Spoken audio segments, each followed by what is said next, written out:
बिस्मिल्लाहिर्रहमानिर्रहीम। अस्सलामु अलैकुम। आप देख रहे हैं ताज 92 न्यूज़ और मैं हूं नाइला भट्टी। शामिल करते हैं आज की हेडलाइंस। खबर शामिल करते हैं ओबाड़ू से। Director secondary school Sukkur region ने ओबाड़ू के मुतादिद स्कूल्स का विजिट किया। इत्तलात के मुताबिक director secondary school Sukkur region doctor Abdul Waheed Indhar ने DO सेकेंडरी घोटकी मंजूर अहमद लेगारी, तालुका एजुकेशन ऑफिसर ओबाड़ू खलील अहमद सोलंकी और TO secondary female Ghulam Rasool के साथ मुख्तलिफ स्कूल्स का विजिट किया, जहाँ पर government girls primary school main 2 Ubauro में सोलर सिस्टम का इफ्तिताह किया।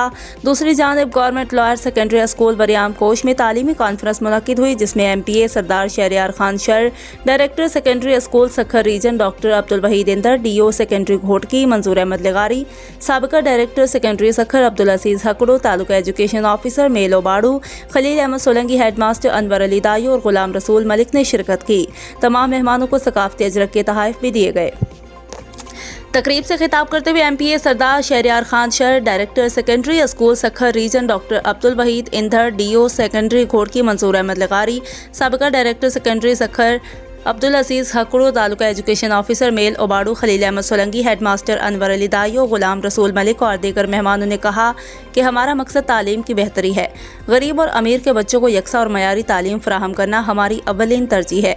ओबाड़ू तहसील में तमाम स्कूल्स की प्रोग्रेस काबिल तारीफ़ है। तमाम स्कूल्स में पढ़ने वाले बच्चों में तालीमी मैदान में मुकाबले करने की सलाहियत मौजूद है। असातिज़ा की मेहनत और हमारी दुआओं से मुस्तकबिल में तमाम तलबा आला ओहदों पर फाइज होंगे। तकरीब के इख्तिताम पर स्कूल की बेहतर तालीमी निज़ाम को देखते हुए government lower secondary school Bariyam कोश को हाई स्कूल का दर्जा दे दिया।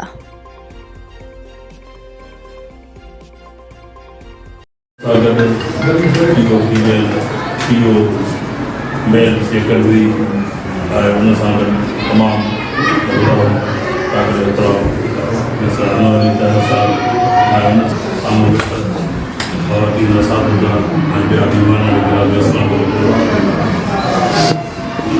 जीअं त साईं काफ़ी वज़ाहत करे विया, वो फारसी में चवंदा आहिनि त अतुर आम बाशत के ख़ुद गोलत न के अतार हो।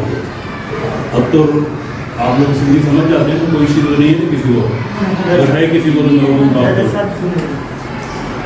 अतुर आम बाशत के खुद गोलत न के अतार हो।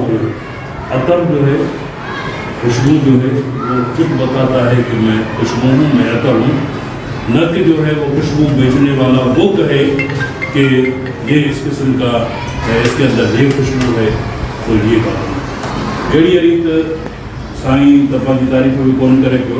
मुझे पंहिंजो मुशाहिदो रहे साईं असगर शाह, साईं अब्दुल अजीज साहब का डायरेक्टर ऐं उस्ताद मोहम्मद अनवर साहब, साईं खलील साहब TO सेकेंडरी मेल, साईं खलील जमील गुलाम रसूल TO फीमेल ऐं मुंहिंजा आयल महिमान हज़रात साम्हूं वेठल इज़त जे लाइक़ मुंहिंजा दोस्त, अस्सलाम वालेकुम। ॾाढी ख़ुशी थी आहे असां हिन ॻोठ में के उस्तादन के शागिर्दन के अस्सलाम वालेकुम व रहमतुल्लाहि व बरकातहू। मुंहिंजा दोस्तो अल्हम्दुलिल्लाह साईं अब्दुल वहीद साहब जूं ॻाल्हियूं ॿुधी असांखे ॿ शयूं मिलियूं आहिनि। हिकु त तालीम जे हवाले सां ऐं साईं जन जेतिरो मज़हबी हिसाब सां हदीस जूं ॻाल्हियूं ॿुधायूं आहिनि, सो अल्लाह साईं जन जो उनखे अजर ॾींदो ऐं असांखे उन्हनि ॻाल्हियुनि ते अमल करण जी तौफ़ीक़ ॾींदो। मुंहिंजा दोस्तो, हीउ इलाइक़ो तव्हांखे ख़बर आहे तालीम जे हिसाब सां पुठिते पियल आहे। असां सलाम पेश कयूं था, जस ॾियूं था हाजी दाद मोहम्मद कोच साहब खे, जंहिं मेहनत करे पंहिंजे हड़ो भड़ो घरों ख़र्च करे पंहिंजे तरफ़ां हिन स्कूल खे करोड़नि रुपयनि जो ज़मीन ॾिनी। त हीउ जेको असांजे ॻोठ जा माण्हू आहिनि, असांजे ॻोठ जा ॿारड़ा आहिनि या असांजे इलाइक़े जा जेतिरियूं बि बिरादरियूं आहिनि, उन्हनि जा बच्चा सभु हाजी दाद मोहम्मद पंहिंजा बच्चा सम्झी करोड़नि रुपयनि जी ज़मीन ॾेई ऐं हिन स्कूल खे बहाल करण जे लाइ जेतिरी हिन कोशिश कई, अल्लाह साईं खे अजर ॾींदो ऐं असां दुआगो आहियूं अल्लाह साईं हाजी साहब खे अॻियां बि तौफ़ीक़ ॾे त हिन पंहिंजे कम खे रवां दवा रखे ऐं मुंहिंजा दोस्तो हिते सभ खां वॾो प्रॉब्लम जेको आहे, सभ खां वॾो जेको मसइलो आहे उहे हितां जा रोड रस्ता आहिनि। जेकॾहिं हिते रोड रस्ता ॾिसो था तव्हां, ख़ुदा न ख़ास्ता जेकॾहिं का हिकिड़ी बारिश थी पवे थी त महीनो हिकिड़ो न उस्ताद अची सघनि था, न परे खां शागिर्द अची सघनि था।